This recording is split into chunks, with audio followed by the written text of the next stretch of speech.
അത്യുന്നതൻ മഹോന്നതൻ യേശുവേ നീയേ. ആരാണ് അത്യുന്നതൻ? ദൈവം. അത്യുന്നതനാണ്, മഹോന്നതനാണ് ദൈവം. അത്യുന്നതനും മഹോന്നതനുമായ ദൈവത്തെ നമ്മളൊന്ന് വാഴ്ത്തി സ്തുതിച്ച് നോക്കിക്കേ.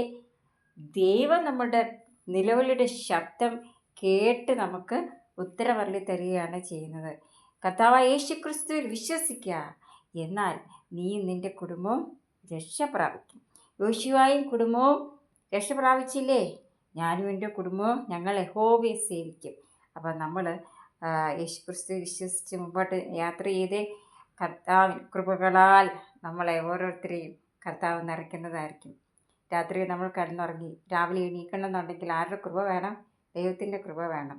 എന്നാലെങ്കിൽ നമുക്കൊരു ചുവട് സ്റ്റെപ്പ് ഒന്ന് എടുത്ത് വെക്കണമെങ്കിൽ ദൈവത്തിൻ്റെ കൃപയുണ്ടെങ്കിൽ മാത്രമേ നടക്കത്തുള്ളൂ. നമ്മൾ വെറും ഒരു ശ്വാസം മാത്രമാണ്.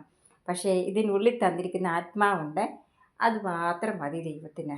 ആത്മാവിനെ നമ്മൾ നേടിയെടുത്ത് മുമ്പോട്ട് ജീവിച്ച് നോക്കി വിട്ടുപിരിഞ്ഞാൽ ക്രിസ്തുവിനോടുകൂടി ഓട്ടമോടിടാം, നമുക്ക് ഓട്ടമോടിടാം, വിശ്വാസത്തിൻ്റെ നായകനെ നോക്കിയോടിടാം.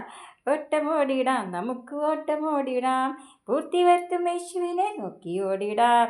ഞാൻ നല്ല പോർപ്പൊരുതു ഓട്ടം തികച്ചിടുമേ, വിശ്വാസം കാത്തു നീതിയിൻ കിരീടം പ്രാപിക്കും. അത് നീതിയുള്ള കർത്തൻ നിനക്കു നൽകിടും, തൻ്റെ വരവിൻ പ്രത്യാശയുള്ള ഏവർക്കും തന്നെ. കണ്ടോ, ഓട്ടം ഓടിന് ആർക്ക് വേണ്ടിയിട്ട്?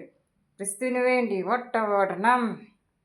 അതാണ് നമുക്കൊണ്ട് പറ്റുന്ന രീതിയിൽ നമ്മൾ കർത്താവിൻ്റെ വേലയൊക്കെ ചെയ്ത് കർത്താവിനോട് പ്രാർത്ഥിച്ച് നമ്മൾ മുമ്പോട്ട് ജീവിച്ച് നമ്മുടെ ഉള്ളങ്ങളെ അറിയുന്ന ഉയരത്തിലെ അപ്പച്ചനുണ്ട് നമുക്ക്. അതാണ് നമ്മുടെ രക്ഷകൻ. നമ്മളെ രക്ഷിച്ച, നമ്മളെ ഓരോരുത്തരെ രക്ഷിച്ച രക്ഷകന്.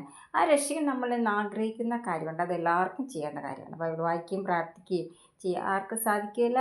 അതിനുള്ളൊരു മനസ്സ് ദൈവം തമ്പുരാൻ നമുക്ക് നൽകി തരുന്നതായിരിക്കും. രക്ഷയുടെ നിറവിനാൽ എല്ലാവരും നിറയ്ക്കട്ടെ. ഹനോക്ക്, നോഹ ഇവരൊക്കെയും ദൈവത്തോടു കൂടി നടന്നതാണ്. അപ്പോൾ അവരെയൊക്കെ ദൈവം തമ്പുരാൻ അനുഗ്രഹിച്ചു. അപ്പോൾ നമ്മുടെ ഈ വേദ പുസ്തകം നമ്മൾ വായിക്കുമ്പോൾ അനേക കാര്യങ്ങൾ, യേശു ചെയ്ത കാര്യങ്ങളെല്ലാം നമുക്ക് മനസ്സിലാക്കാൻ സാധിക്കും.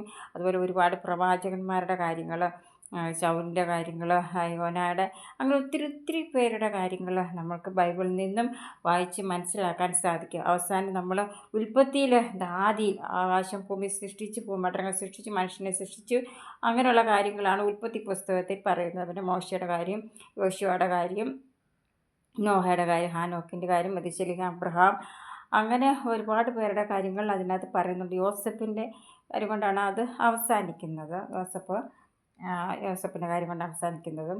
അതിനുശേഷം നമ്മൾ ഏറ്റവും അവസാന എൻഡിൽ വെളിപ്പാട് പുസ്തകത്തിൽ, അതാണ് വെളിപ്പാട് പുസ്തകത്തിൽ അവസാന ഭാഗത്തുണ്ട് ജീവൻ്റെ പുസ്തകത്തിൽ പേര് എഴുതി കാണാത്തവർക്ക് വരുന്ന പ്രയാസങ്ങൾ.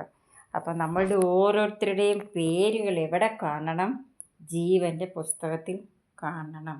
അതിനു വേണ്ടി നമ്മൾ എന്ത് ചെയ്യണം, എങ്ങനെയായിരിക്കണം എന്ന് നമ്മൾ തന്നെ ഒന്ന് ഓർത്ത് നമ്മൾ അതിൻ്റെ കാര്യങ്ങൾ ക്രമീകരിച്ച് നമ്മൾ ഓരോരുത്തരും മുമ്പോട്ട് പോകേണ്ടുന്നത് ആവശ്യമാണ്. ഞാൻ ലോകത്തിൻ്റെ വെളിച്ചമാണ്. ആര്?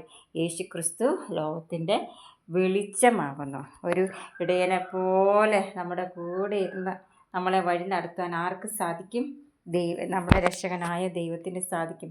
ആ ദൈവത്തിൻ്റെ മാറി ചാരി നമ്മളൊന്ന് ജീവിച്ച് നോക്കിയേ, എന്തൊരു സന്തോഷമാണെന്നറിയാം. നമുക്ക് നടക്കുമ്പോഴും ഇരിക്കുമ്പോഴും കിടക്കുമ്പോഴും എല്ലാം കർത്താവിൻ്റെ കൃപ കൂടി നമ്മളെ വഴി നടത്തും. നമ്മൾ വാഹനം ഓടിക്കുമ്പോൾ, ബസ്സുകളിൽ യാത്ര ചെയ്യുമ്പോൾ, അല്ലെങ്കിൽ മറ്റു വാഹനങ്ങളിൽ യാത്ര ചെയ്യുമ്പോൾ ഒക്കെ നമ്മുടെ കൂടെ ഇരുന്ന് നിയന്ത്രിക്കാൻ ആർക്ക് സാധിക്കും? ദൈവത്തിന് സാധിക്കും. അപ്പം ദൈവത്തിൻ്റെ കൃപകൾ എല്ലാവരും നിറയ്ക്കട്ടെ. എല്ലാവരും ആയിരിക്കുന്നിടത്ത് കർത്താവ് കൃപയും പൊതിയട്ടെ. എല്ലാവരും ദൈവം തമ്പുരാൻ നമ്മുടെ കർത്താവിൻ്റെ സ്നേഹം നമ്മളിലേക്ക് കർത്താവ് പകർന്നു തന്നിട്ടുണ്ട്. വിശ്വാസം, പ്രത്യാശ, സ്നേഹം, ഇവയിലേറ്റവും വരുന്ന സ്നേഹം. ഒരു പ്രയാസപ്പെട്ടിരിക്കുന്ന ഒരാളുടെ നമ്മുടെ ഒരു സ്നേഹത്തോട് ഒരു വാക്ക് പറഞ്ഞു കഴിയുമ്പോൾ അവർക്കുണ്ടാകുന്ന ഒരു സന്തോഷം എന്ന് പറഞ്ഞാൽ അതൊരു വലിയൊരു സന്തോഷമാണ്.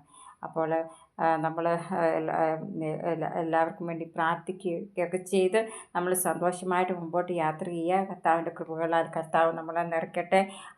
നിങ്ങളെല്ലാം ആയിരിക്കുന്നിടത്ത് കർത്താവ് പരിപാലിക്കട്ടെ, ജയത്തോടെ നടത്തട്ടെ. God bless you.